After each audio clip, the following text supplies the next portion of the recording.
Bueno, hoy vamos a completar las ecuaciones que formulan el electromagnetismo. Vamos a empezar por volver a analizar la ley de Ampère.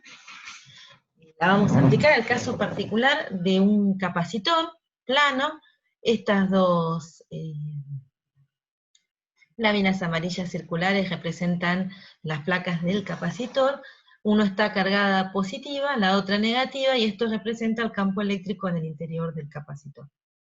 Este es el cable que está llevando una corriente al capacitor, y bueno, este cable es por el cual sale la corriente. Recuerden que si hay una corriente, el capacitor está en un circuito, y a través de él pasa una corriente, en realidad no pasa, sino que se acumulan cargas positivas en una placa y salen positivas de la otra, quedando acumulando negativas otra placa. Quiere decir que el capacitor se está cargando, porque cuando ya está completamente cargado, esa corriente desaparece. Así que este proceso es un proceso transitorio, un proceso que está ocurriendo. En esas condiciones, mientras se cargan las placas del capacitor, el campo eléctrico en el interior del capacitor varía con el tiempo. Vamos a aplicar la ley de Ampère para calcular la circulación del campo magnético a través de esta curva negra, que la vamos a llamar amperiana, que está centrada en el cable que lleva la corriente al capacitor. Bueno, esta es la curva que siempre usamos para calcular el campo magnético con la ley de Ampère, y tenemos dos lados de esta integral. Supónganse que nosotros elegimos trabajar con dos posibles superficies. La superficie S1 es la típica, la que hemos usado siempre, sería la superficie plana, que está encerrada por la curva amperiana. Pero tenemos otra posible superficie. ¿Cuál es esa otra posible superficie? Bueno, la superficie que está también limitada por esta curva amperiana, pero que sin embargo es esta, la masa bombada. Esta superficie también está limitada por la amperiana, tiene una forma de cáscara de huevo, y está ubicada de tal forma que encierra una de las placas del capacitor. Si hacemos la ley de Ampère, vemos que sobre la superficie S1 no tenemos mayor dificultad, decimos que la integral de circulación del campo magnético tiene que ser la corriente. Recuerden que acá estoy usando la ley de Ampère aplicada al campo magnético, o a la intensidad del campo magnético, no al campo de inducción magnética, no a B, por eso no nos aparece el museo. Pero lo estamos haciendo así porque justamente el campo magnético es independiente de los medios que tengamos, o sea, en qué medio estamos. Entonces, solo depende de las corrientes. Bueno, apliquemos la misma lógica en la superficie de C2, en la cáscara de huevo. La integral de circulación es sobre la misma curva negra, pero sin embargo no hay corriente que atraviese a la cáscara de huevo. Entonces, la misma integral de circulación nos da resultados distintos. Es por eso que el título de esta es Algo no está andando bien, algo no anda bien. La inconsistencia que estamos planteando, que en forma más elegante se plantea en Electro como una problema con la conservación de la carga, o sea que no se verifica la ecuación de continuidad para la carga eléctrica, llevó a Maxwell a plantearse, si existía la ley de Faraday, si las variaciones de campo magnético podían producir campos eléctricos, ¿por qué no, dentro de este capacitor, las variaciones de campos eléctricos pudieran producir campos magnéticos y entonces permitirnos subsanar esta situación? Entonces, para hacer eso, definamos a la corriente de desplazamiento. La corriente de desplazamiento es la integral de epsilon por la derivada, la variación temporal del campo eléctrico escalar diferencial de áreas. Es el flujo de una cantidad que es epsilon por la derivada temporal del campo eléctrico. Este epsilon por la derivada temporal del campo eléctrico es justamente el J de desplazamiento. Epsilon es la propiedad, la permitividad del material que rellena el capacitor. Y a esto lo llamamos J de desplazamiento. En esas condiciones, con esa definición, tenemos, cuando planteamos la superficie C2, una corriente, justamente la J de desplazamiento. Y la ley de Ampère se pasa a llamar ley de Ampère-Maxwell y suma el término de desplazamiento. Veamos si con este agregado de Maxwell realmente se soluciona el problema que se planteó con el capacitor, esta inconsistencia que proviene de que no se cumple la conservación de la carga. Bueno, si aplicamos la ley de Ampère-Maxwell ahora a las dos superficies que teníamos, a S1 y a S2, en una vamos a ver que está atravesada, a la S1, por la corriente, mientras que la S2 está atravesada por la corriente de desplazamiento, porque es la corriente, la variación del campo eléctrico, esa definición que ocurre dentro del capacitor. Vamos a calcular la corriente de desplazamiento.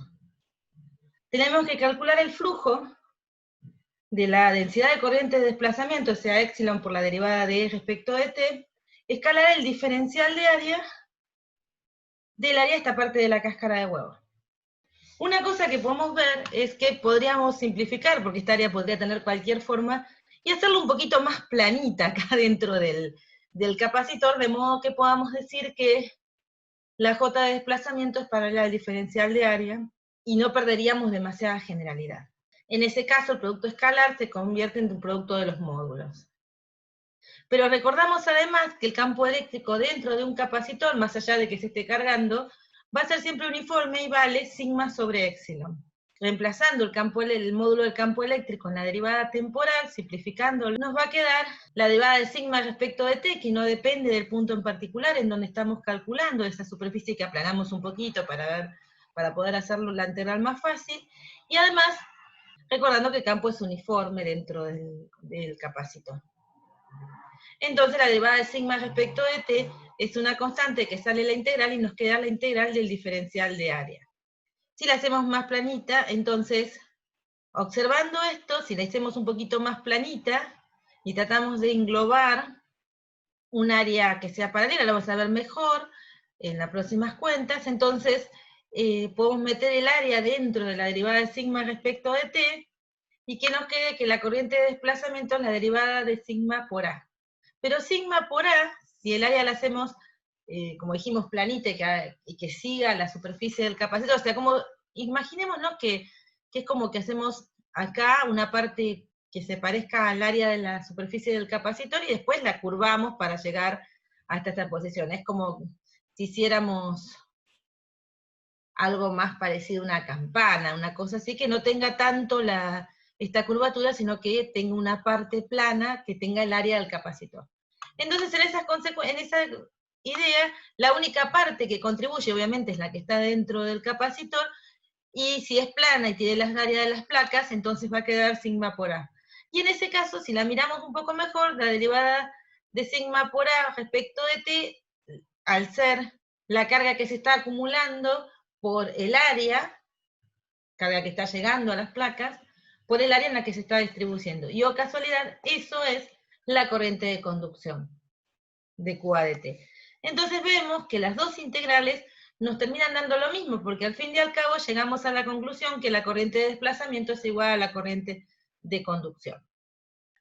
Tenemos que tener en cuenta que esto de llamar la corriente, en realidad no es una corriente en el sentido literal, es decir, no hay acá partículas cargadas que se estén moviendo a través del capacitor, no hay un flujo de masa con carga a través del capacitor. Hay un efecto que es la variación del campo eléctrico. Así que no es una corriente, pero actúa como si lo fuera. Bueno, la otra pregunta que nos podemos hacer es si dentro del capacitor hay un campo magnético. Entonces lo que podemos hacer ahora es recordar esta definición de corriente de desplazamiento y entrar a poner curvas amperianas en distintas posiciones. Lo primero que tenemos que analizar es, pensamos como si lo fuera. Esto es una corriente. Entonces, por cada uno de los puntos de un área que yo puedo trazar, supónganse la englobada que tenga exactamente el radio de las placas, supónganse que sea esta curva azul, que tenga exactamente R, que es el radio de las placas, mismo radio. Entonces, a esta curva azul la va a atravesar el campo eléctrico del interior del capacitor, que es uniforme y perpendicular a esa curva. o al menos perpendicular al área que delimita esa curva. Y esa, al ser uniforme, yo lo que puedo decir es que en cada uno de los puntos del área que limita esa curva, tiene un campo eléctrico que vale lo mismo, con lo cual, si yo hago la cuenta de la densidad de corriente de desplazamiento, que es epsilon por la derivada del campo eléctrico respecto a este, espacialmente a cada uno de esos puntos le corresponde el mismo valor.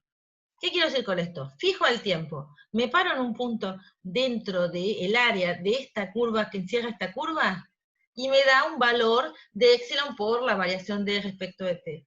Para ese mismo momento me paro en cualquier otro punto dentro de toda esta área y tengo lo mismo, porque el campo eléctrico es uniforme dentro del capacitor.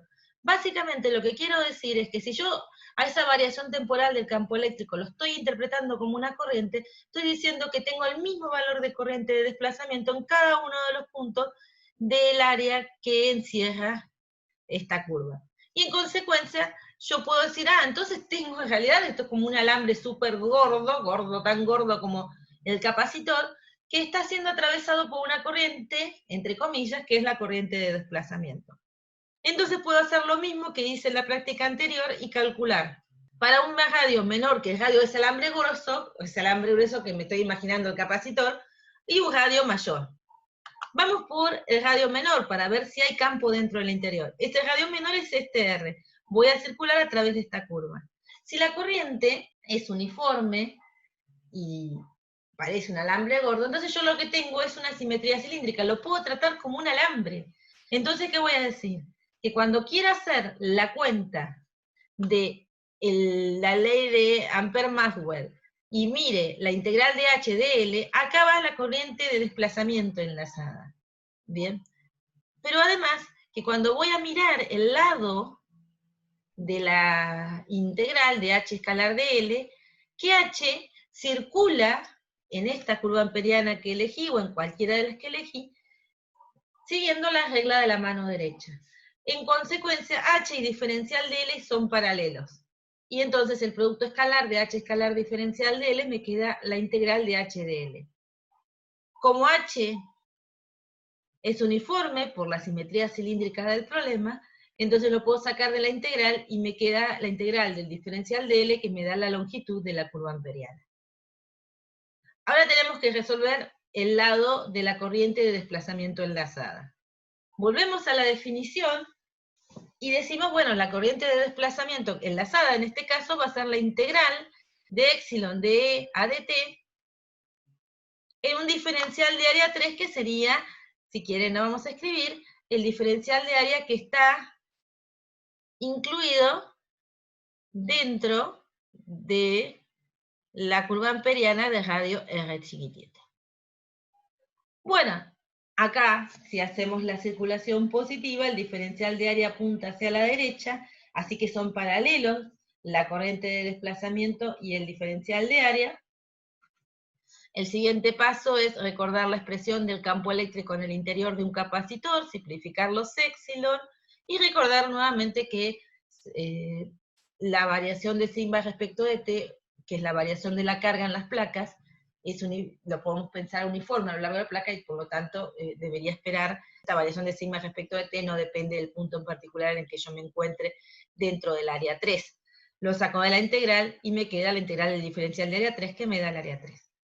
Vengo a la expresión, entonces me fijo y digo, bueno, yo podría multiplicar y dividir por el área. ¿Por qué? Porque con esto, de sigma por A, respecto de t, me da la corriente.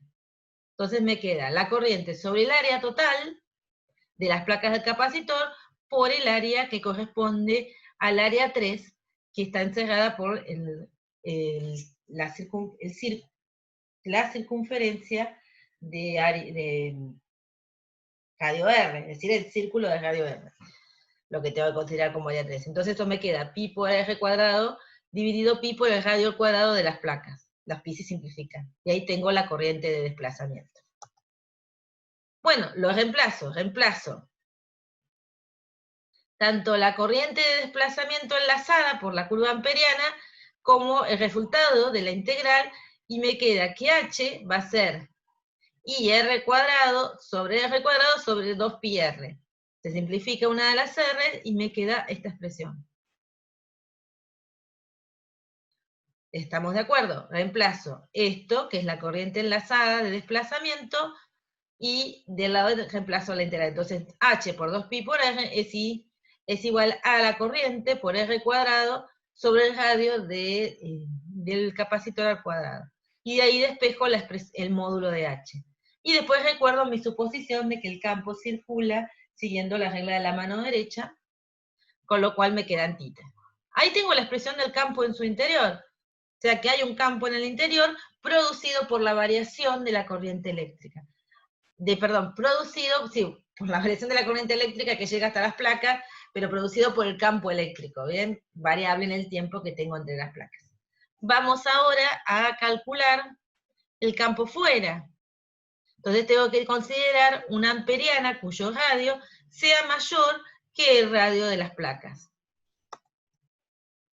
En ese caso, la corriente enlazada va a ser toda la corriente de desplazamiento que calculamos hace un ratito, que eso es la corriente I, la corriente de conducción. Y la resolución del problema que tiene que ver con el lado de la integral de circulación nos vuelve a dar H por 2pi por R porque la simetría cilíndrica sigue ocurriendo. Ahora lo que nos tenemos que imaginar es que estamos poniendo una curva amperiana que está por fuera de un alambre grueso. En consecuencia, de ahí yo puedo describir que H es I sobre 2pi por R, y esto también está en la dirección tita. Si queremos ir al campo de inducción magnética, al B, y bueno, lo único que tenemos que hacer, dado que acá no hay medios magnéticos, es multiplicar por mu0. Una aclaración que por ahí podemos tener haciendo, porque decimos, bueno, uy, ¿qué hago? Yo acá dentro es re fácil, tengo solo corrientes de desplazamiento, pero cuando vengo acá, en esta región, en la que tendría el alambre, si yo tuviera que pensar en Ampère-Maxwell, acá tengo dentro del alambre una corriente variable en el tiempo, eso significa que dentro del alambre hay también un campo variable en el tiempo.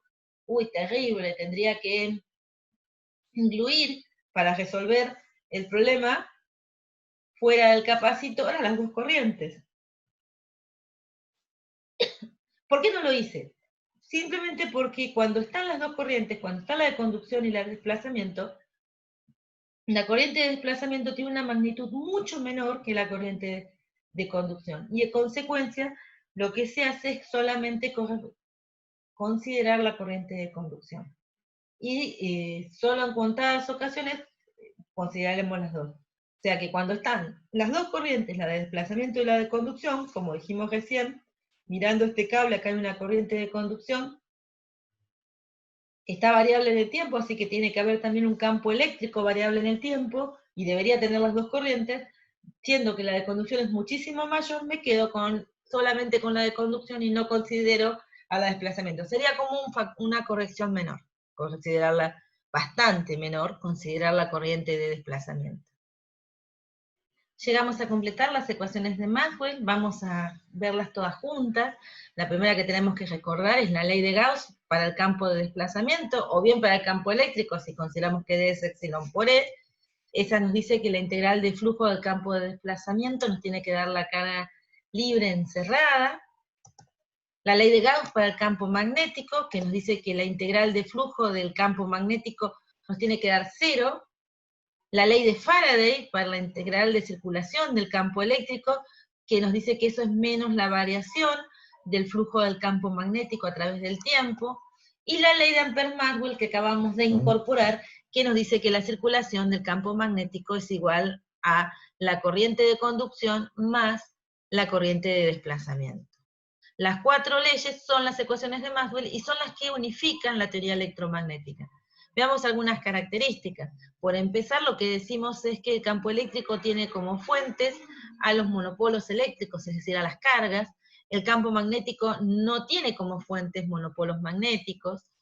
La ley de Faraday dice que podemos producir campos eléctricos a través de variaciones temporales del campo magnético.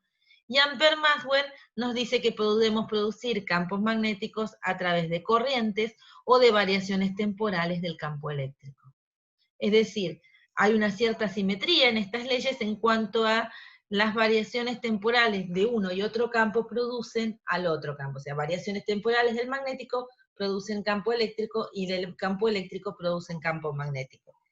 Y la falta de simetría está en relación a la existencia de monopolos eléctricos, pero que no existen sus equivalentes magnéticos.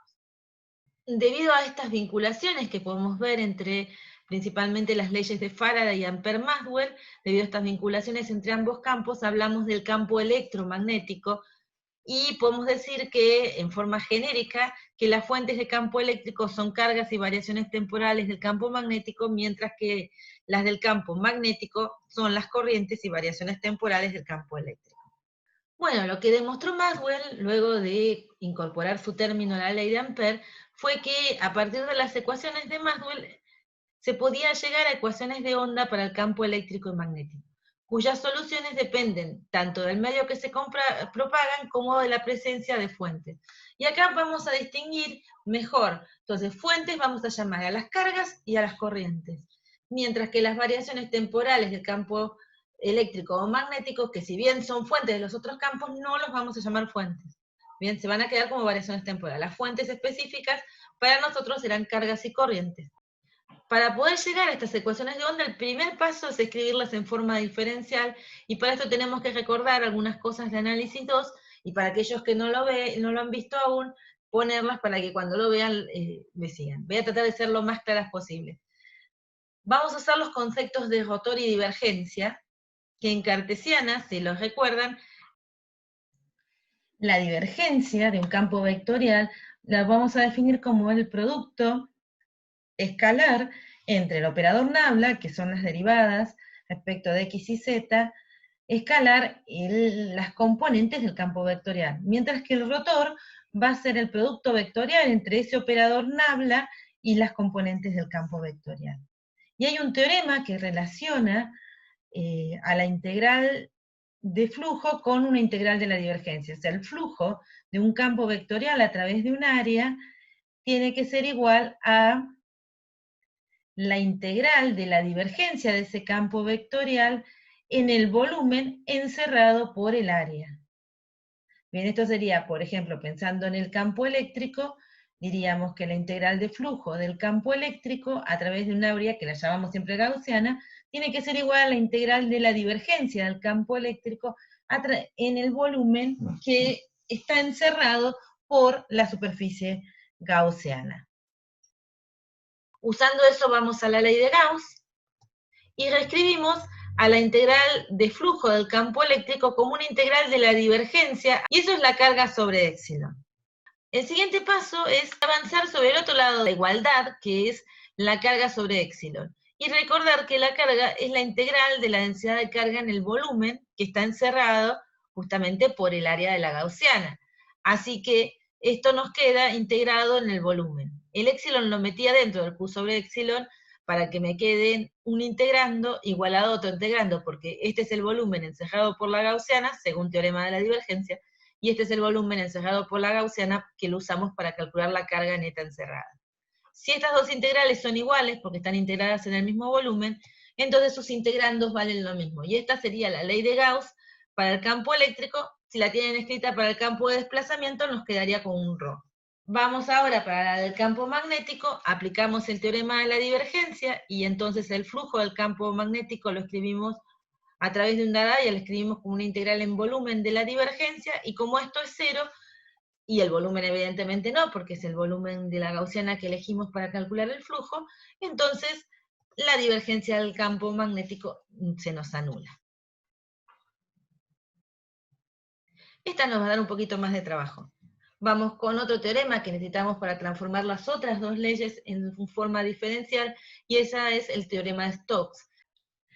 El teorema de Stokes establece que la integral de circulación de un campo vectorial en una curva cerrada tiene que ser igual a la integral de flujo del rotor de ese campo vectorial a través de la superficie que está limitada por la curva cerrada en la cual calculábamos la circulación. Vamos por la ley de Faraday para transformarla. Entonces la FEM es la integral del campo eléctrico escalar diferencial de L, pero es también menos la derivada del campo magnético, perdón, menos la derivada temporal del flujo del campo magnético, a través del área que encierra la curva sobre la cual está circulando el campo eléctrico. Transformando con Stokes, vemos que la integral de circulación de se puede escribir como el rotor, y si asumimos que de escalar diferencial de área es el flujo del rotor, a través de un área abierta, obviamente, y eso es igual a menos, y lo que vamos a asumir es que si el área no está variando en el tiempo, podemos intercambiar la integral con el diferencial de t, y entonces nos queda la integral en un área de la variación temporal del campo magnético. También podemos poner el signo menos adentro. Como estas áreas son las mismas, entonces puedo llegar a la conclusión que los integrandos son iguales y el rotor del campo eléctrico es menos la derivada temporal del campo magnético. Para Ampère-Maxwell hacemos una idea similar, recordamos Ampère-Maxwell, tenemos que agrupar un poquito el segundo término, así que vamos a agrupar bajo una misma integral las dos que tenemos, así que J más epsilon por la derivada de respecto de t, escalar el diferencial de área integrado, o sea que sería el flujo de todo un vector que es J más epsilon derivada de respecto de t. Nuevamente, las áreas por las cuales estamos calculando el rotor del campo eléctrico, fíjense que acá me lo salté, pero fíjense en que escribimos la circulación del campo magnético como utilizando el teorema de Stokes como un flujo del rotor, de ese mismo campo magnético, y entonces, analizando que el área en el cual estamos haciendo estas integrales son las mismas, porque son las delimitadas por la misma curva en la que circula H, entonces los integrandos tienen que valer lo mismo, y ahí tenemos la ley de Ampère-Maxwell escrita para el caso diferencial. O sea, tenemos escrita en forma diferencial. Bueno, lo que vamos a hacer ahora es utilizar las ecuaciones en forma diferencial que acabamos de obtener para obtener las ecuaciones de onda del campo eléctrico y magnético para casos específicos. En este caso vamos a empezar, que son los que vamos a ver en esta materia. Más adelante en electro van a haber otros casos, como por ejemplo en un conductor, en un material magnético. Ahora vamos a centrar la atención en los casos más sencillos, pero que sin embargo tienen una riqueza de fenómenos importante, con una complejidad que es manejable para el nivel de esta materia. Bueno, lo que primero tenemos que hablar es las ecuaciones de Maxwell en el vacío y en ausencia de fuentes. Vacío va a ser no hay medio, y si lo hay, ese medio no tiene ni propiedades dieléctricas, ni es conductor, ni tiene propiedades magnéticas. Eso quiere decir que ese medio está caracterizado por epsilon 0, mu 0. Entonces el aire sería para nosotros equivalente a pensar en el vacío. Por otra parte, la ausencia de fuentes, lo que significa es fuentes en el sentido literal, ni cargas ni corrientes. Bien, sí variaciones temporales de los campos, pero no va a haber cargas ni corrientes. En esas condiciones, las ecuaciones de Maxwell quedan expresadas de esta forma. Al eliminar la carga, la divergencia de E nos da 0, y al eliminar las corrientes me queda solo el término de desplazamiento en el rotor del campo. Acá sería inducción magnética porque reemplacé que B es mu 0 por H. Bien, al estar en un medio que no es magnético es lo más sencillo para hacer. Bueno, aquí están, son las 4 ecuaciones de Maxwell para el vacío y en ausencia de fuentes. Vamos a trabajarlas un poquito y vamos a aplicar el rotor a la ley de Faraday. Y vamos a empezar por aplicar el rotor a la ley de Faraday. Entonces, hacemos el rotor del campo eléctrico, bien, igual al rotor de menos la derivada temporal del campo magnético. Usamos una identidad donde el rotor de un vector es el gradiente de la divergencia menos el laplaciano del vector.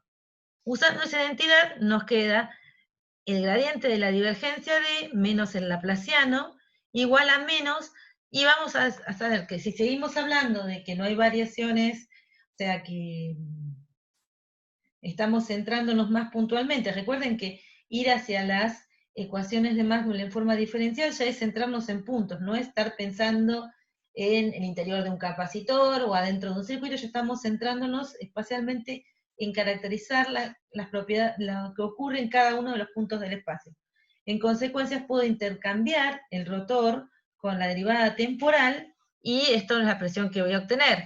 Pero el siguiente paso es reemplazar la ley de Gauss para el campo eléctrico, que veo que me da 0 en ausencia de cargas, y simplificar los signos menos, entonces me queda que el laplaciano es mu 0, epsilon 0 por la derivada segunda D respecto de T 2 veces. ¿Qué hicimos acá? Reemplazamos también al rotor del campo magnético, entonces nos queda mu0 epsilon 0 por la derivada segunda del campo eléctrico respecto del tiempo 2 veces. Y esta es justamente la forma de una ecuación de onda. Si hacemos lo mismo, pero partiendo de Ampère-Maxwell, o sea, tomamos el rotor del rotor en la ecuación de Ampère-Maxwell y usamos la divergencia de B y reemplazamos la ley de Faraday, llegamos a una expresión equivalente para el campo magnético. También llegamos a una ecuación de onda para el campo magnético. Si miramos la ecuación de onda, si miramos lo que acompaña a la derivada temporal, recordamos que eso es 1 sobre la velocidad al cuadrado, entonces podemos ver que la velocidad de propagación de esas ondas es 1 sobre la raíz de epsilon 0 mu 0, ¿está bien? 1. Esto es 1 sobre la velocidad al cuadrado de propagación de la onda, con lo cual puedo despejar, observen que es la misma constante la que acompaña las dos ecuaciones. Si hacen la cuenta, eso les da 3 por 10 a la octava metros por segundo, que es c, la velocidad de la luz. En este sentido, con esos resultados, de hecho, en el paper original de Maxwell hace una tablita donde usa los valores estimados en aquella época de epsilon 0, de mu 0 y de la velocidad de la luz, y compara y mira que dentro del error les da lo mismo, y dice que puede asegurar que estas ondas relacionadas con el campo eléctrico y el campo magnético se propagan a la velocidad de la luz. Y ahora estamos hablando que la luz justamente sería una onda electromagnética. Es la propuesta de Faraday. Bueno, vamos ahora a analizar qué es lo que ocurre. Tenemos las ecuaciones de onda que cumplen el campo eléctrico y magnético. Las soluciones de esta ecuación de onda son ondas sinusoidales, bien, son expresiones que tienen una amplitud por la parte oscilatoria, seno de K, escalar R menos omega T más phi.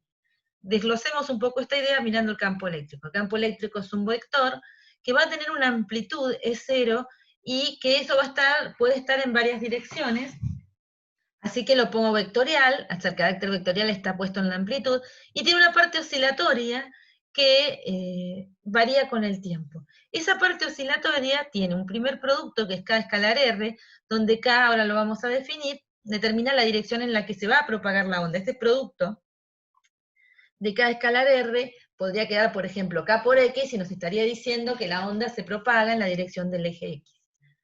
Este menos omega t es justamente la parte que oscilatoria con el tiempo, y el menos, ¿se acuerdan que indica que va en la dirección positiva? Y el phi es el desfasaje que puede tener, y lo mismo tenemos para el campo B. Estas ondas se llaman ondas planas, ahora las vamos a caracterizar un poco más a medida que entremos en la clase, pero vamos a empezar a ver características de esta onda en una forma más general. O sea, características de estas ondas que también las tenían las ondas mecánicas, en las que vieron en Física 1. Así que lo tenemos que recordar un poco, cómo era que eran esas ondas, que también eran sinusoidales, pero por ahí no se veían tan complejas, por lo pronto no le poníamos un vector arriba. Vamos a analizar la variación espacial. Fijemos el tiempo. Si fijamos el tiempo, bien, para hacerlo lo más fácil posible, fijamos el tiempo en 0, el momento inicial, y bueno, en ese momento sacamos una foto de la onda. Entonces, en ese momento tenemos retratada la onda exactamente en t igual a 0. Entonces, lo que vamos a ver en ese retrato de la onda es, por una parte, que la distancia entre dos puntos que tienen igual fase va a definir la longitud de onda. La onda va a oscilar como un seno, presentando crestas y valles, en la dirección en la que se propaga. La dirección en la que se propaga es el producto escalar de K escalar R dividido el módulo de K. Bien. Así nos queda, por ejemplo, si el vector K tiene solo dirección en módulo de K en I, nos quedaría K escalar R, nos quedaría K por X dividido K, X, básicamente. Entonces, la longitud de onda es la distancia entre dos puntos de igual fase. Como lo más fácil es mirar dos crestas o dos valles. Pero si no, podrían identificar dos puntos de igual fase en cualquiera de los puntos. Tienen que prestarle atención. El vector de onda, K, tiene un módulo que es 2pi sobre el ano, está relacionado con la frecuencia, y su dirección es la de propagación. La amplitud va a ser E0, B0, y el carácter vectorial es la dirección en la que está oscilando el campo. Si analizo la variación temporal, es al revés. Si quiero ver cómo cambia en el tiempo, lo que tengo que fijar es un punto en el espacio. Supongamos que elegimos R igual a 0, miramos la onda, sigue siendo un E0 seno de menos omega t más phi. ¿Qué es lo que vemos ahí? Bueno, una onda también, que ahora está oscilando, y que yo lo que iría es parar acá en un punto fijo, por ejemplo el origen, voy midiendo cuánto vale el campo eléctrico y hacia dónde apunta, y eso me va dando en función del tiempo también una oscilación. La diferencia acá es que la distancia entre, por ejemplo, estos dos máximos, define el periodo, el tiempo entre que vuelve a repetirse la fase de la onda. Idem con cualquier punto de igual fase. La amplitud se va a seguir viendo igual, y acá el eje sobre el cual varía es el tiempo. Volviendo al periodo, es el tiempo que le lleva realizar una oscilación completa, mientras que la frecuencia es el número de periodos por unidad de tiempo, así que la frecuencia es la inversa del periodo, esto lo sabemos de Física General 1, pero también la podemos poner como la frecuencia angular omega sobre 2pi. Así que ahí tenemos una relación entre este omega, que es la variación temporal, la frecuencia para que hace del número de oscilaciones completas que hace por unidad de tiempo, y el periodo, que es el tiempo que le lleva una oscilación completa. Bueno, con esto de que la luz era una onda electromagnética, por ahí empezamos a restringir todo a la luz, pero uno llama luz en un sentido más amplio y está pensando en todo el espectro electromagnético, así que en realidad lo que vamos a llamar es radiación electromagnética. El espectro electromagnético, además del espectro visible, o sea, la luz que vemos, tenemos los rayos ultravioleta e infrarrojos, pero tenemos los rayos X, los gamma, las microondas, las ondas de radio y las ondas de radio ondas largas de radio. En este dibujo puede verse claramente que cuando la frecuencia aumenta, obviamente decrece la longitud de onda, o sea que eso tiene que haber una relación entre la frecuencia y la longitud de onda, y eso también es parte de lo que hay que recordar, de que el producto de la frecuencia por la longitud de onda nos da la velocidad de propagación. Ahora, también podemos mostrar que lambda la habíamos relacionado con k, o sea que es 2pi sobre k, y que la frecuencia es omega sobre 2pi, con lo cual nos queda una relación entre la frecuencia angular y el vector de onda. O sea, ya sea porque recordamos que es lambda por f o por omega sobre k, tenemos relaciones entre la velocidad de propagación, la longitud de onda, la frecuencia angular, el vector de onda. Y obviamente acá, como seguimos estando en el vacío, sabemos el valor de esa velocidad de propagación, que es c. Nosotros vamos a hacer un poco el abuso del lenguaje y vamos a llamar monocromáticas a esas ondas que hemos escrito recién, seno de omega t, o sea, seno de k escalar r, menos omega t más phi. Bueno, ahí ponemos una sola frecuencia. Pero esa frecuencia no necesariamente está en el intervalo, o sea, transformada, haciendo 2pi por f, no solamente, o sea, dividiéndola por 2pi, o sea, la omega de la onda la dividimos 2pi, nos da la frecuencia que tenemos representada en este dibujo. Esa frecuencia no solamente va a pertenecer al visible, como para que podamos identificarla con un color, sino que va a pertenecer a todo el intervalo. Entonces, cuando nosotros hablemos de ondas monocromáticas, lo hablamos en un sentido más amplio, mucho más allá del visible. Onda monocromática es una onda que tiene una única frecuencia, pertenezca o no esta al intervalo del visible. Y policromática, acá lo que tenemos que pensar es que una onda policromática es la suma de ondas monocromáticas. Y acá decimos, bueno, si nosotros tenemos una ecuación diferencial y encontramos sus soluciones, si varias presiones son soluciones de la ecuación diferencial, acá muchas omegas podrían ser soluciones de la ecuación diferencial mientras verifiquen que se propagan a la velocidad de la luz. Entonces, en esas condiciones, si tenemos muchas frecuencias que la verifican, entonces la combinación lineal de soluciones de una ecuación diferencial también es solución de la ecuación diferencial. Es decir, que una onda policromática, combinación lineal de ondas monocromáticas, es también solución de las ecuaciones de Maxwell en el vacío.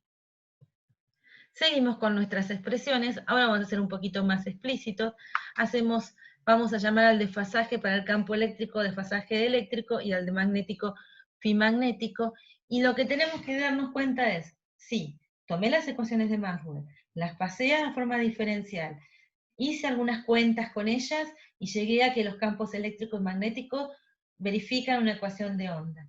Propuse una solución para esa ecuación de onda que la verifican. Las estuve mirando un poco, tratando de recordar cómo se usan. Ahora, esas soluciones, que son soluciones de la ecuación de onda, tienen que verificar a las ecuaciones de Maxwell, para que sean aceptables como solución de la ecuación de onda del campo eléctrico y magnético. Así que lo que tenemos que hacer es hacer que esas ondas verifiquen las ecuaciones de Maxwell y de ahí obtendremos características específicas de las ondas. Para simplificar las cuentas, para no marearnos con las cosas, lo que vamos a hacer es elegir la dirección de propagación en J, con lo cual el vector de propagación va a ser K, en J va a tener módulo K, pero va a estar en J, y el producto escalar nos va a dar el módulo del vector de propagación escalar por la coordenada I. En esas condiciones, las expresiones para el campo eléctrico y magnético las puedo escribir de esta forma. Fíjense que ahora la amplitud, que era un vector, la escribo en sus componentes, E0 en X, E0 en Y, E0 en Z, y la parte oscilatoria le dejo ya el producto escalar definido, o sea, ya estoy determinando que se propaga en Y. Reemplazo en la ley de Gauss. Tengo que hacer la divergencia de recuerden que es las derivadas respecto de X, de Y y de Z, del campo de la componente X y Z, respectivamente. Y eso nos tiene que dar 0. Entonces vamos a empezar. La derivada respecto de la componente X es, respecto de X, es E0X, que es una constante, por la derivada del seno, que no depende de X. Así que esa derivada nos da 0. La derivada de E0Y, de la componente Y, es E0Y por el seno. Pero el seno sí depende de Y. Así que esta derivada de la componente Y respecto de Y, la puedo derivar y me va a quedar E0Y, la derivada del seno me da el coseno, por la derivada del argumento que me aparece una K. Y luego tengo que hacer la derivada de Z respecto de Z. EZ es E0Z por el seno. El 0z es una constante y el seno no depende de z, así que la última tampoco contribuye. En consecuencia nos queda que esta expresión nos da 0, porque la divergencia tiene que ser nula. Pero el tema es que esto tiene que valer para todo momento, porque sí, en algún momento el coseno nos va a dar 0, pero queremos que ocurra para todo momento y todo punto del espacio al mismo tiempo. Se verifique esta expresión. En consecuencia, la única posibilidad es que la amplitud en la dirección de propagación sea 0, que es lo que estoy poniendo con este implica. Si hago lo mismo para el campo magnético, mismo análisis, la B0X seno por el seno y el argumento no dependen de X, me da 0, la B0Y sí, me da B0 por el coseno por K, y la B0Z por el seno del argumento me da 0 porque no dependen de Z.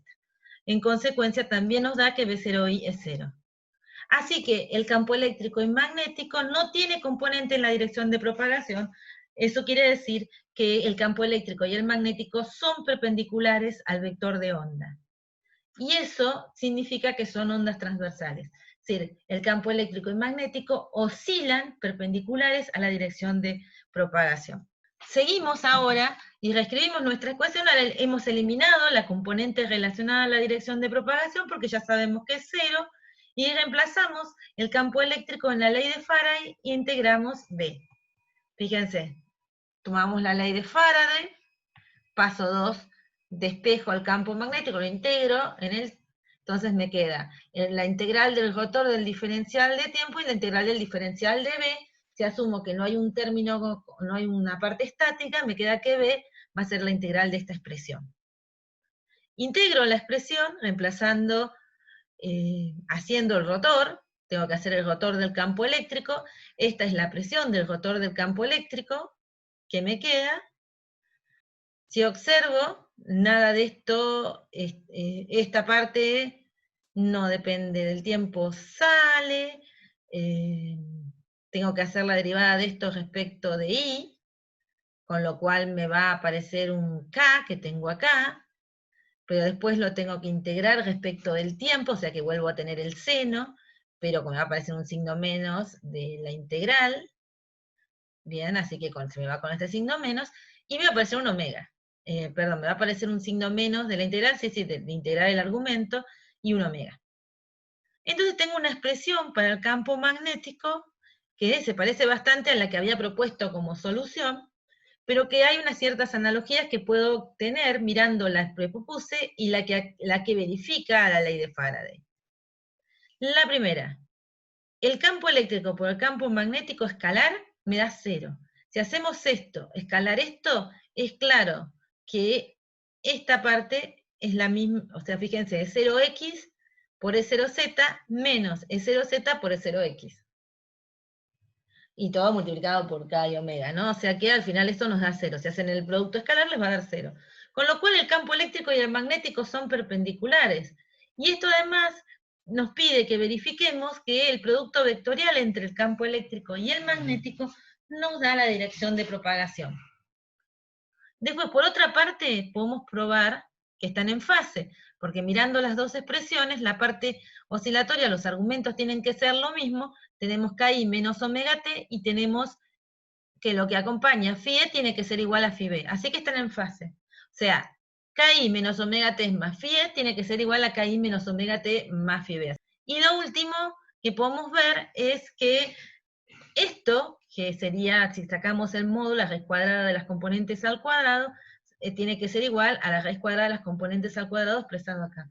Y eso nos muestra que E0, la amplitud del campo eléctrico, tiene que ser igual a C0 por B0. De ahí sacamos que la amplitud del campo magnético se puede escribir como la del campo eléctrico dividido C, o sea que esta última relación.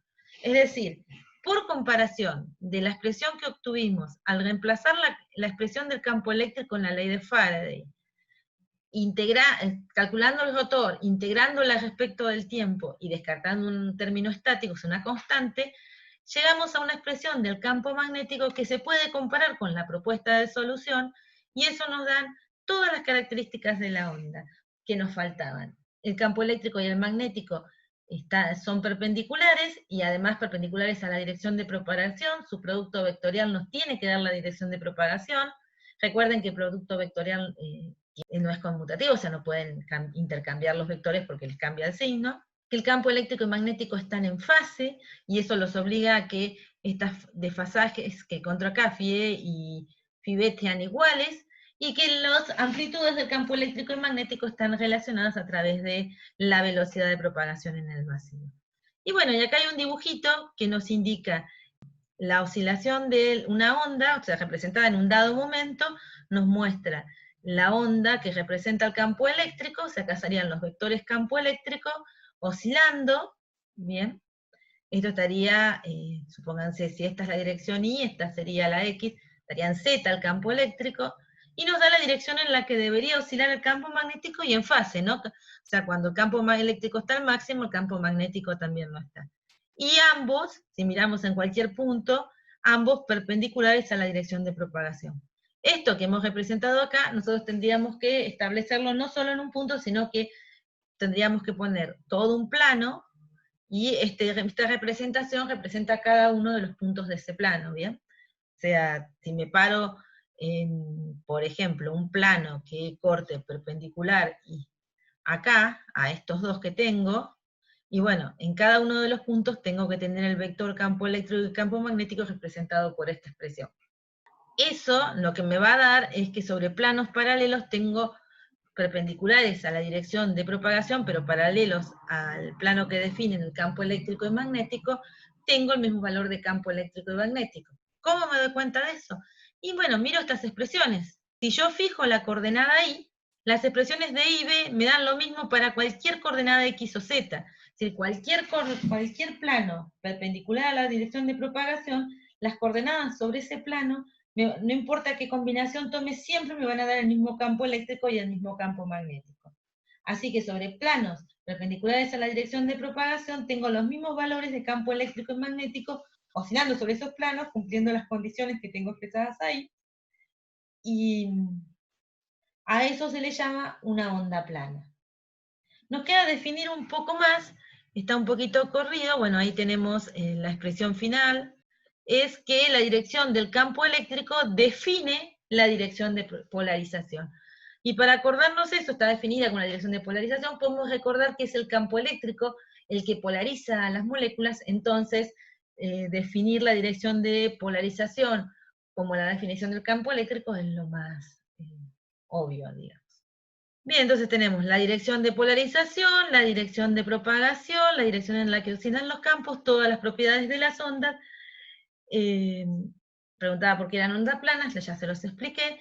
Esto lo vamos a seguir viendo mañana en la clase siguiente, que es darnos una expresión de una onda y a partir de eso encontrar todas sus características haciendo uso de las propiedades que obtuvimos recién.